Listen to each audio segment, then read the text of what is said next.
سوئے کہ امام بخاری رحمۃ اللہ علیہ اس ترجمہ الباب سے ہمارے اندر فکر آخرت کی تازگی پیدا کرنا چاہتے ہیں۔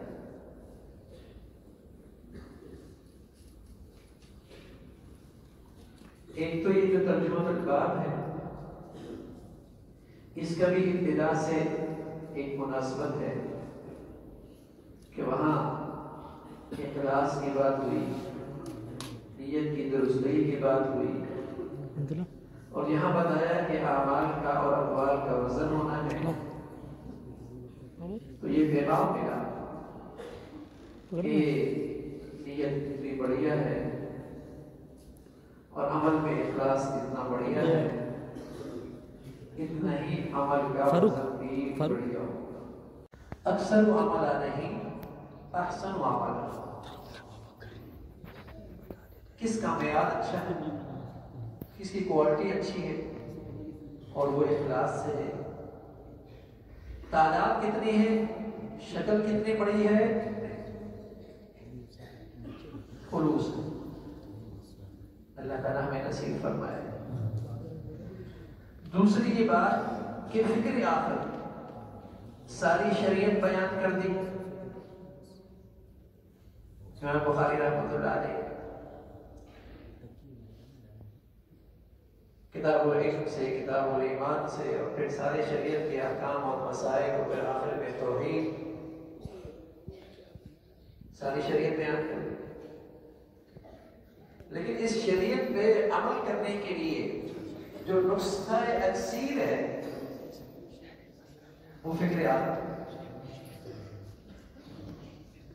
نبی کی رسالت عمل کرنے کی شکل کیسے ہو، اللہ کی توحید عمل کس کے لیے ہو،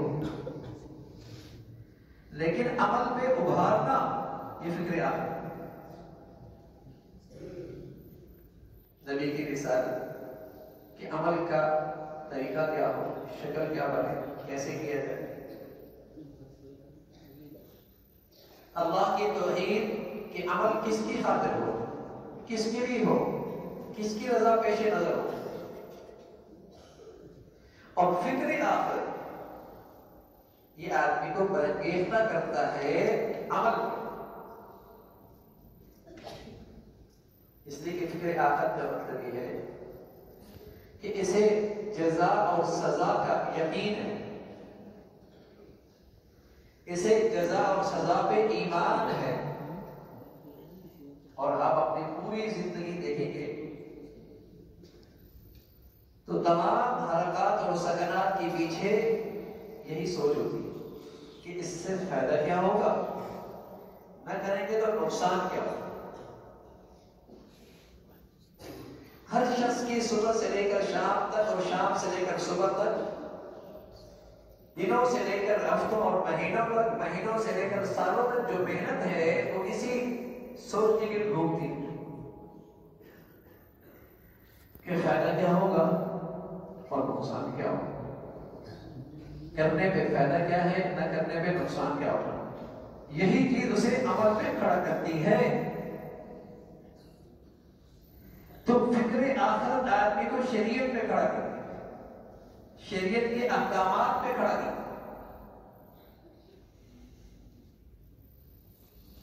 اور اگر یہ فکر آخرت گم ہو جائے تو اعمال میں سستی آتی ہے۔ اگر آخرت کی فکر کمزور ہو جائے اعمال میں سستی، کاہلی آ جاتی ہے۔ تو پوری شریعت بیان کر دی اور آخر میں فکر آخرت پیدا کی، اس کی تازگی چاہیے کہ یہی نسخہ تکثیر ہے اس شریعت پر عمل کرنے کے لیے، ان احکامات پر عمل کرنے اس کو تازہ رکھنا، اس کو تازہ رکھنا، تب تم اس پوری شریعت کے ثمرات پا سکو، تب تم اس شریعت کا میٹھا پھل کھا سکو۔ اسے تازہ رکھنا، اس سے غفلت ہوئی تو پھر سستی اور کاہلی اور اللہ کے احکامات ہوتے ہیں۔ اس لیے کہ نبی صلی اللہ علیہ وسلم فرمایا کرتے تھے اکثروا ذکر حاتم اللذات وہی الموت،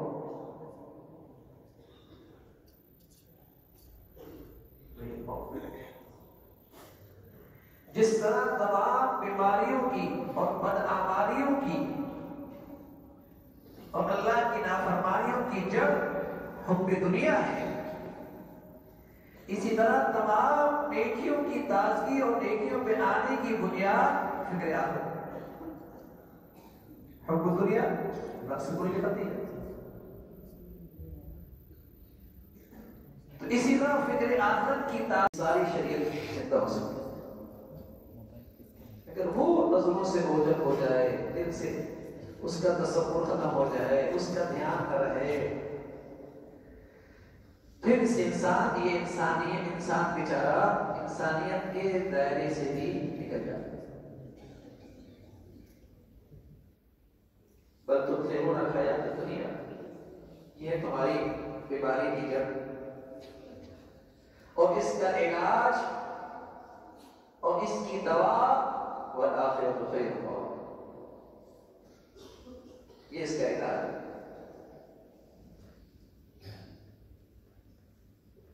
ایک جگہ سے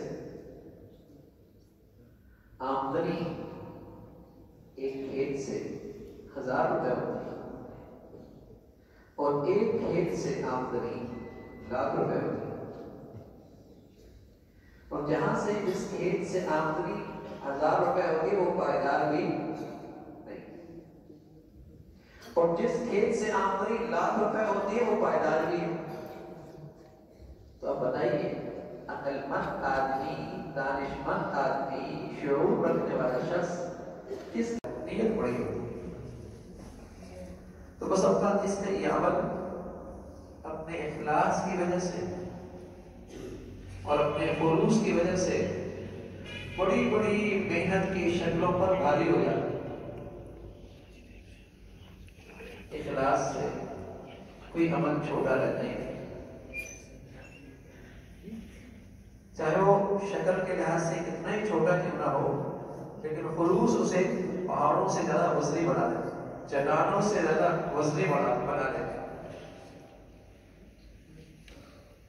اس لیے کسی بھی عمل کو اور کسی بھی دین کی خدمت کو ہمیں معمولی نہیں سمجھنا چاہیے، اور کسی بھی دین کی اور عمل کی بڑی شکل پر اترانا بھی نہیں چاہیے۔ اس کے طرف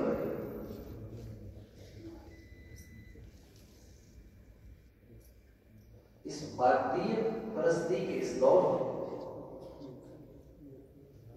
جیسے ایک زمانے کے اندر بتوں کی مختلف شکلیں، اپنی قدریں، اپنی شرم و حیا، اپنا مذہب، اپنا دین، اپنا ایمان، سب چیزیں اس بت پہ قربان ہو رہی ہیں۔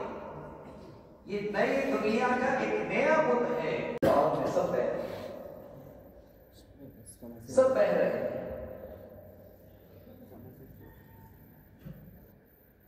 جسے ہر وقت یہ خیال اور دھیان رہے زندگی ہوا ہے میرے عزیزو، یہ فکر رہے گی اس دین کی خاطر کچھ قربانی دے پاؤ گے، اور اس دین کی خاطر اپنے مفادات قربان کر سکو گے، اپنی جائز اور حلال خواہشات بھی قربان کر پاؤ گے،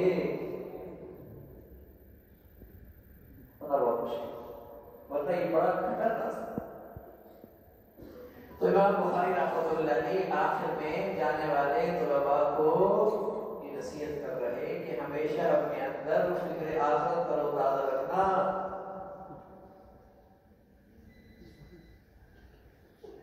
یہ فکر کرو تازہ۔ دنیا کی درسگاہوں میں